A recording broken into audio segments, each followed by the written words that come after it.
ଏବେ ଆମେ ମୂଳାକୁ ଉପାଡ଼ି ନେବା।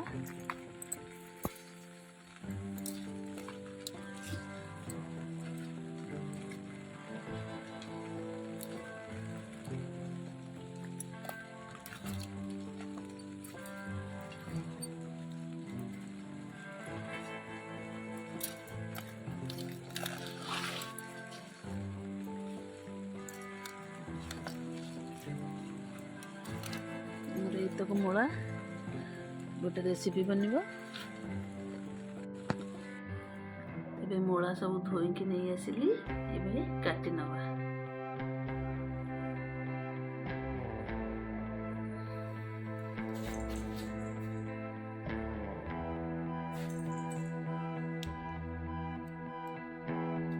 ନମସ୍କାର, ମୁଁ ବର୍ଷା, ଆପଣମାନଙ୍କୁ ମୋ ଚ୍ୟାନେଲରେ ସ୍ୱାଗତ କରୁଛି। ଚାଲନ୍ତୁ ଯିବା ଦେଖିବା ମୂଳାର ଗୋଟେ ନୂଆ ରେସିପି। ମୁଁ ଆଶା କରୁଛି ଆପଣମାନଙ୍କୁ ପସନ୍ଦ ଆସିବ। ଏଠି ମୂଳାକୁ ଆମେ ଏମିତି କାଟି ନେବା, ଛଡ଼େଇ ନେବା ପିଲର ସାହାଯ୍ୟରେ।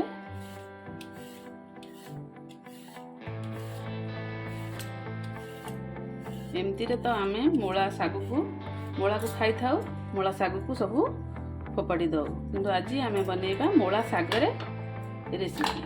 ମୂଳା ପକାଇ ମୂଳା ଶାଗ ରେସିପି ପ୍ରସ୍ତୁତ କରିବା। ଯଦି ଗୋଟା ମୂଳା ଥିବ, ଏମିତି ଗୋଟା ଛୋଟର ଥିବ, ତାହେଲେ ହେଉଛି ଏମିତି ଗୋଲ ଗୋଲ କରିକି କାଟି ନେବେ। ଯଦି ବଡ଼ ସାଇଜ ମୂଳା ଥିବ, ଏମିତି ମଝିରୁ 2 ଫାଳ କରିକି ଛୋଟ ଛୋଟ ପିସ୍ରେ 2 ଖଣ୍ଡ ଲେଖା ଆପଣମାନେ କରିପାରିବେ। ଏବେ ସବୁତକ ମୂଳାକୁ ଆମେ କାଟି ନେବା ଏଇଭଳି ଭାବରେ।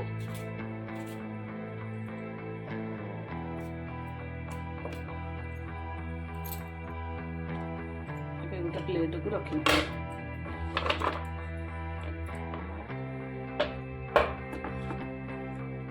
ଏବେ ମୂଳା ପତ୍ରକୁ କ'ଣ କରିବା ନା, ଏମିତି ଅଧାରୁ କାଟି ନେବା, କାରଣ ଏଗୁଡ଼ା ସିଝିବନି। 2 ପିସ୍ କରିଦେବା ମଝିରୁ।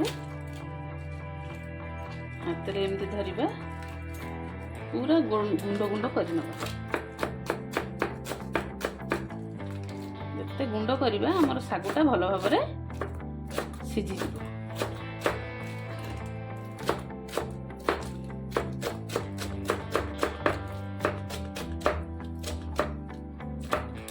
ଭଲ ଭାବରେ ଆମେ ଏକୁ ଗୁଣ୍ଡ କରିନେବା।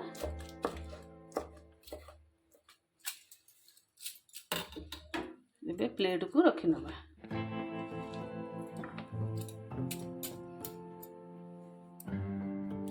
ଏବେ ସବୁତକ ମୂଳାକୁ କାଟି ନେଲେ। ଏବେ ନେକ୍ସଟ ପ୍ରୋସେସକୁ ଯିବା।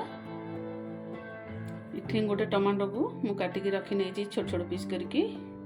ଫାଇନ୍ ଚପ୍ କରି ରଖିଛି। 2ଟି ପିଆଜ, ବଡ଼ ସାଇଜର ପିଆଜ। ଏଠି ଧନିଆ ପତ୍ର କିଛି, ଏଠି ବେସନ, ଏଠି ଅଦା, ରସୁଣ, କଞ୍ଚା ଲଙ୍କାକୁ ଏବେ ଭଲ ଭାବରେ ଛେଚି ନେବା। ଏବେ ନେକ୍ସଟ ପ୍ରୋସେସକୁ ଯିବା। ଏବେ ଗୋଟେ ପ୍ୟାନ୍ ବସାଇ ନେବା ଆମେ। ଏବେ ଆମେ ଅଳ୍ପ ପାଣି ଦେବା, ବେଶୀ ଦେବାନି। ଏବେ ଶାଗକୁ ମୂଳାକୁ ଏଥିରେ ଆମେ ଦେଇନେବା।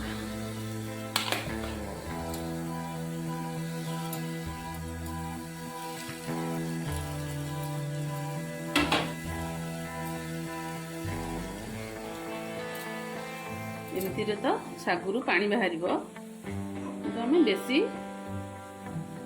ଭାଜିବାନି, ଅଳ୍ପ ଟିକେ ସିଝିବା ଯାଏଁ ଭାଜିକି ଓହ୍ଲେଇ ନେବା।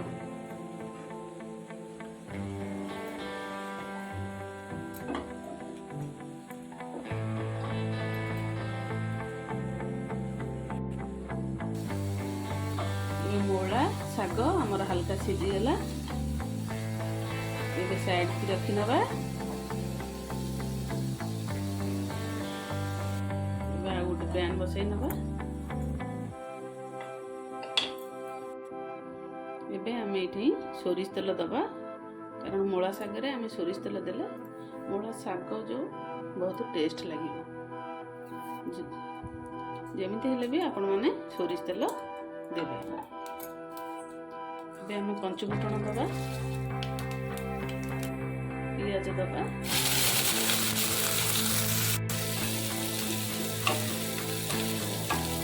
ପିଆଜକୁ ଆମେ ଭଲ ଭାବରେ ଗୋଲ୍ଡେନ୍ ବ୍ରାଉନ୍ କଲର୍ ହେବା ପର୍ଯ୍ୟନ୍ତ ଆମେ ଭାଜି ନେବା।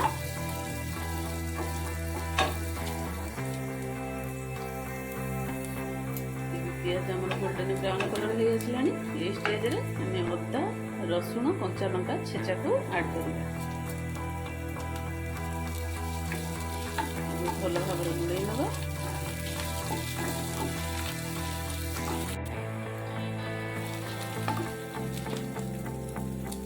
जीरा पाउडर हाफ टेबल स्पून दबा। हल्दी powder half tablespoon. Kashmiri red chilli half tablespoon दबा। धनिया पाउडर 1 टेबल स्पून दबा।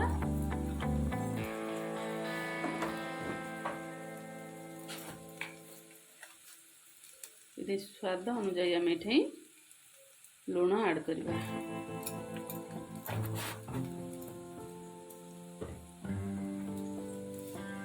भल भाव गुड़े नवा। ये स्टेज रे आम टमाटो को ऐड करवा। टमाटो टे अधिका देले टे भल लगे। बड़ साइज रो गोटे टमाटो नहीं थी।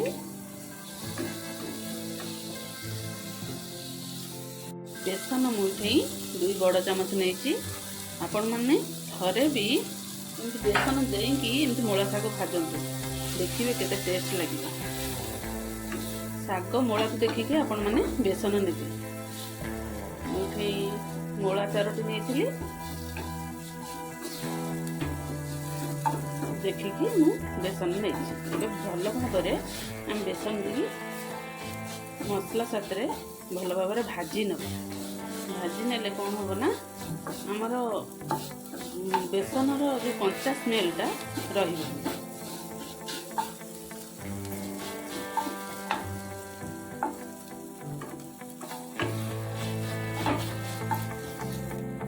आमर बेसन मसला सब भाजी गला। ये स्टेज रे आमे अल्प पानी दब आम गुड़े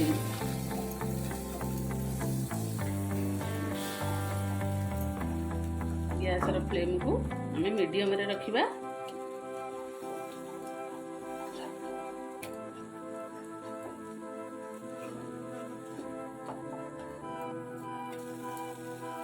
मूला शाग को हमें जो रखी थिले सिझे की भाजी की एबे ताको ऐड करना।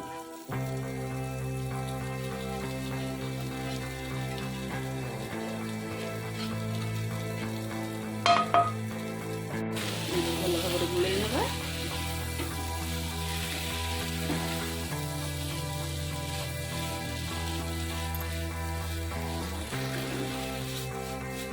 स्टेज रे आमे गरम मसला दबा फ्लेवर पाई। भल भाव गुड़े ये आम रेडी हो गला।